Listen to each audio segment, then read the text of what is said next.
Baik, kami dari kelompok 11 ingin mempresentasikan menganalisis karakteristik khusus karya ilmiah yang beranggotakan Marini Dewanti, saya sendiri, lalu ada Syahra Kurota Ayun, dan yang ketiga Muhammad Irfan Fauzi.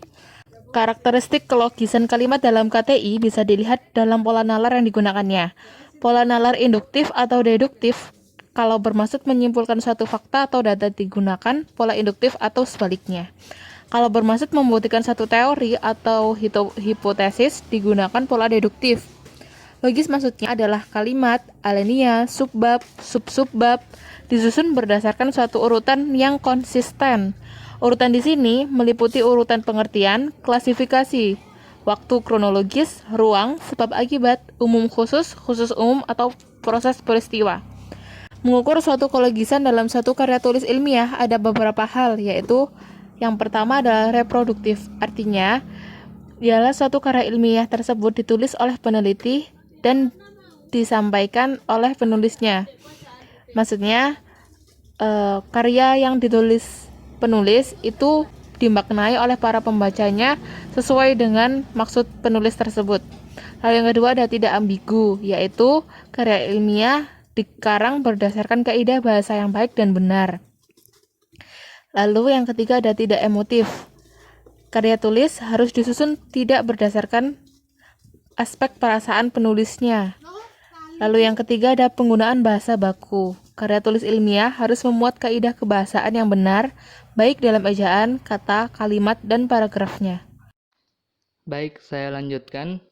Eh, Karakteristik kelogisan kalimat KTI yang kelima adalah penggunaan kaidah keilmuan, yaitu suatu karya ilmiah harus memuat atau menggunakan istilah-istilah dalam bidang keilmuan tertentu sesuai bidangnya penulis. Ini menjadi bukti bahwasannya penulis menguasai apa yang ditulisnya. Lalu yang keenam yaitu bersifat dekoratif dan rasional. Artinya, penulis dalam karyanya harus menggunakan istilah atau kata yang hanya memiliki satu makna. Rasional artinya, penulis harus menonjolkan kerunutan pikiran yang logis, lancar, dan kecermatan penulisannya. Dan yang ketujuh, terdapat kohesi dan bersifat straightforward. Artinya, harus ada kohesi atau kebergantungan antar kalimatnya pada setiap paragraf dalam setiap bab. Bersifat straightforward artinya langsung ke sasaran. Tulisan ilmiah tidak terbelit-belit tetapi langsung ke penjelasan. Lalu yang terakhir atau yang kedelapan adalah menggunakan kalimat efektif. Artinya kalimat itu padat berisi, tidak bertele-tele. Kita ambil contoh misalnya dampak makanan kaleng bagi tubuh. Makanan kaleng adalah salah satu jenis makanan cepat saji yang paling sering dikonsumsi masyarakat. Makanan kaleng biasanya identik dengan ikan dan daging atau disebut sarden. Tidak hanya itu, makanan kaleng juga dapat berisi sayuran, buah, hingga minuman. Makanan kaleng tidak selalu berdampak buruk bagi tubuh. Ia juga memiliki keunggulan, yaitu dampak positif dan dampak negatif. Makanan kaleng yaitu untuk dampak positifnya adalah mempercepat waktu penyajian. Kaleng dapat menjaga makanan dari kontaminasi bakteri penyebab penyakit dan makanan kaleng tidak kekurangan gizi. Sementara untuk dampak negatifnya antara lain para ibu rumah tangga jadi malas memasak. Yang kedua, mengkonsumsi terlalu banyak makanan kaleng bisa menyebabkan tekanan darah tinggi dan kolesterol. Dan dampak negatif yang terakhir adalah memasak makanan kaleng dengan suhu tinggi akan mengurangi gizi dalam makanan. Kenapa bisa kita jadikan contoh? Karena contoh tersebut sudah banyak karakteristik kelogisan kalimat KTI yang terkandung di dalamnya.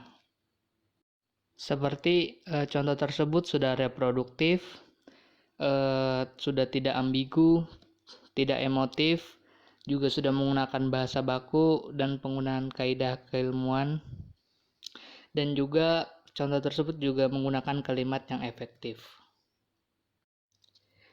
Selanjutnya adalah kelengkapan kalimat dalam KTI. Kelengkapan unsur sebuah kalimat sangat menentukan kejelasan sebuah kalimat.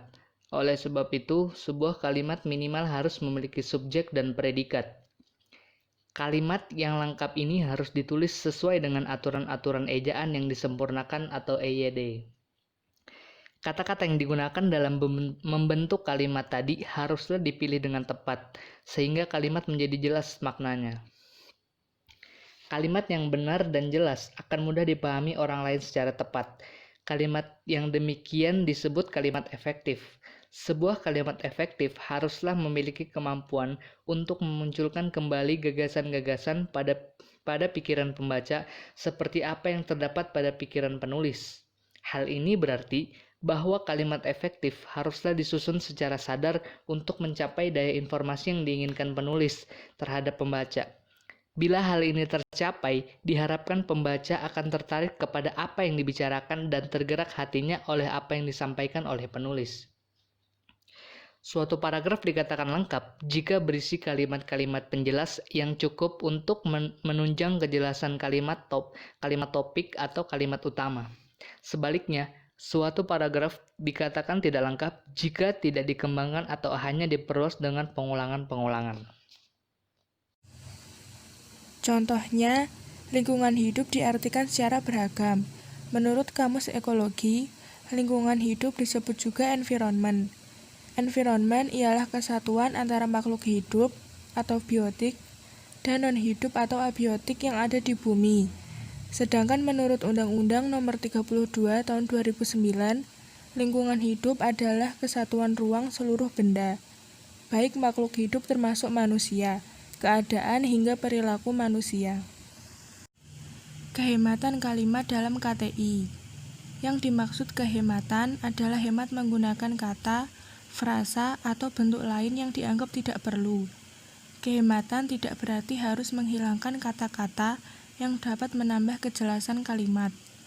Penghematan di sini mempunyai arti penghematan kata yang memang tidak diperlukan sejauh tidak menyalahi kaidah tata bahasa. Ada beberapa kriteria yang perlu diperhatikan. Yang pertama, menghilangkan pengulangan subjek. Yang kedua, menghindarkan pemakaian superordinat pada hipodimi kata. Yang ketiga, menghindarkan kesinoniman dalam satu kalimat. Yang keempat, tidak menjamakkan kata-kata yang berbentuk jamak. Sekian dari kelompok kami, kurang lebihnya mohon maaf. Terima kasih.